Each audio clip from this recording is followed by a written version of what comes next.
I knew that this was what it represented, and it gave me a strong stick. I could represent it and defend it. But we had a law which was that whenever any Muslim became involved in any kind of sexual relationship with someone to whom they weren't married, that person would be brought before the Muslim community, humiliated, and then isolated for from 1 to 5 years. This was our law.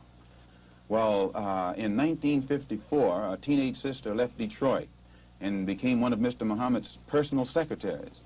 And there in the Chicago office, she became pregnant after being there for a year. And she was brought before the Muslim community and humiliated and isolated. And a year later, another secretary, this time one from Lansing, Michigan, came to Chicago. She also became pregnant. She was brought before the community and humiliated and isolated. And because the other person was never brought forth during this court session, it was concluded by all of Mr. Muhammad's followers that it was a non-Muslim who was the other party. Well, we grew so rapidly until that in 1957 or 58, the secretarial staff was expanded to, I think, 8 teenage sisters. In 1959, 6 of them disappeared. 2 of them reappeared in Philadelphia about 2 or 3 months later, and they were all right. The other 4 reappeared in 1960. All 4 of them had babies. All 4 of them had become involved with someone and become pregnant and had these children. So it was, from what I now know, when the 4 of them got back to Chicago and began to compare notes, they found that the same man had told all of them the same story and had made all of them pregnant, that the same man was the father of all 4 of their children and had also been the father of the children brought forth by the 2 secretaries who preceded them. Mm-hmm. So this story was kept among these sisters until 1962. 2 of them rebelled against the person who was responsible and began to tell the story all over the city of Chicago. It caused many of the Muslims in the Chicago mosque to leave and go back out in the street. They knew it, and I knew nothing about it until 1963 when Mr. Muhammad's son, who had been in prison, came out, and he had been a minister, and he was very religious and spiritual. And when he began to hear these rumors around Chicago, he went to one of the sisters, and the sister admitted to him that the rumor was true. And it was he who first told me about it.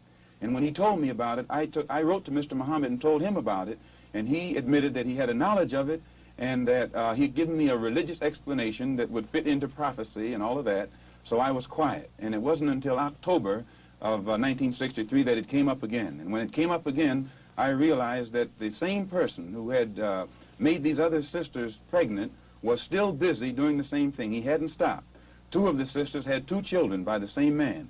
And one of those 2 sisters was pregnant still, getting ready to have a 3rd child by the same man. So when it was known among the Chicago officials that I had a knowledge of this, they became very fearful of me. They became very antagonistic toward me, and they had to do something to diminish the authority that I had, for fear that if this became public knowledge, the followers would leave the Muslim movement and follow me. And it was at that time that they used the statement that I made against President Kennedy as a pretext to cut my authority, and some other things happened that finally produced the split, or forced the split. And when I made the split, the only reason that I didn't make this public knowledge was I knew the implications, and I felt that if the Muslims who were in the Nation of Islam knew it, that which enabled them to be so strongly religious and exercise moral discipline would be shattered, and it would cause all of them to go right back and start doing the things that they had been doing previously. Who is the father of all of these various children whom you have enumerated? The first one to tell me who the father was Wallace Muhammad, and he told me that the father was Elijah Muhammad himself. One of the sisters, he went to the home of one of the sisters, and when he walked in the door, she says, "I want to let you see something." And she showed him her child. She said, "Here's your brother, and your father is the father of this child." And then I questioned the sisters myself, because I was shook up. And they admitted to me that Elijah Muhammad was the father of their children. And I took it to him.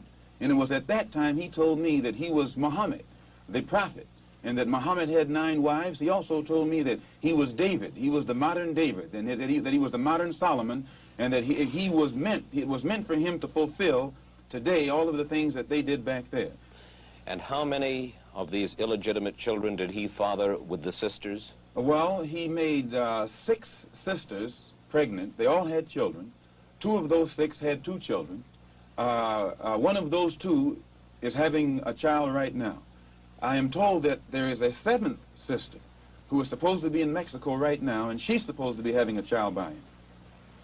For one thing, when you first separate from your wife, it's a physical separation, but it's not psychological. You still have feelings for her, and you protect her. But after the physical separation has taken place for a while, it becomes a psychological separation. It was the same way with me and the Muslim movement. When I first separated, it was a physical separation, but my feeling was still there. And it was only after my trip into the Muslim world and in my pilgrimage to Mecca that I really was able to exercise the objective approach to it that enabled me to see that something had to be done to bring this to light. Otherwise, a whole lot of innocent... Why are they threatening your life? Well, primarily because they're afraid that I will tell the real reason that that I'm out of the black Muslim movement, which I never told. I kept to myself. But the real reason is that Elijah Muhammad, the head of the movement, is the father of 8 children by 6 different teenage girls, 6 different teenage girls who were his private personal secretaries. 4 of them had 1 child apiece by him. 2 of them had 2 children, and one of those 2 is pregnant right now in Los Angeles, where they're his 3rd child. Did you What get out steps of... will you take to protect yourself from this threat? I take no steps. I have a rifle. If anybody comes to my house without a good reason, I intend to try and use it, and that's all. Yeah, I love Elijah Muhammad enough that if you attack him, I would kill you. Yesterday, today, and tomorrow. And I'm not a killer, but neither are you. But if somebody attack what you love, each one of you in here would become a killer instantaneously. Am I lying?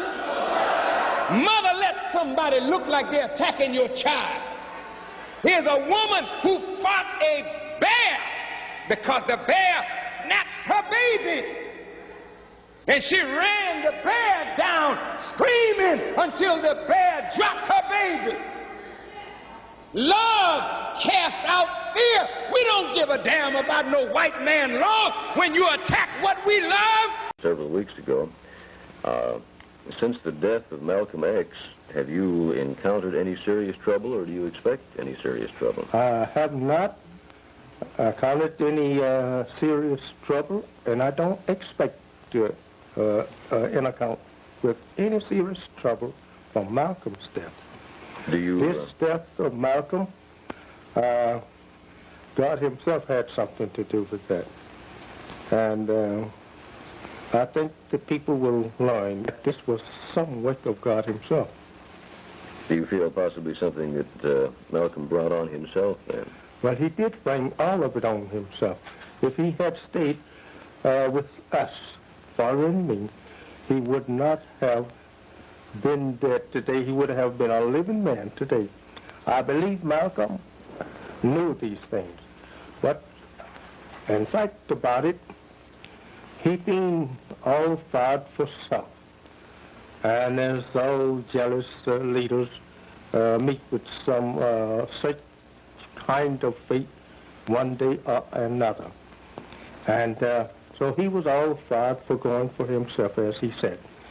And going contrary to the truth by telling other than the truth, it don't bring a person to no good end. So Malcolm met with just what he preached.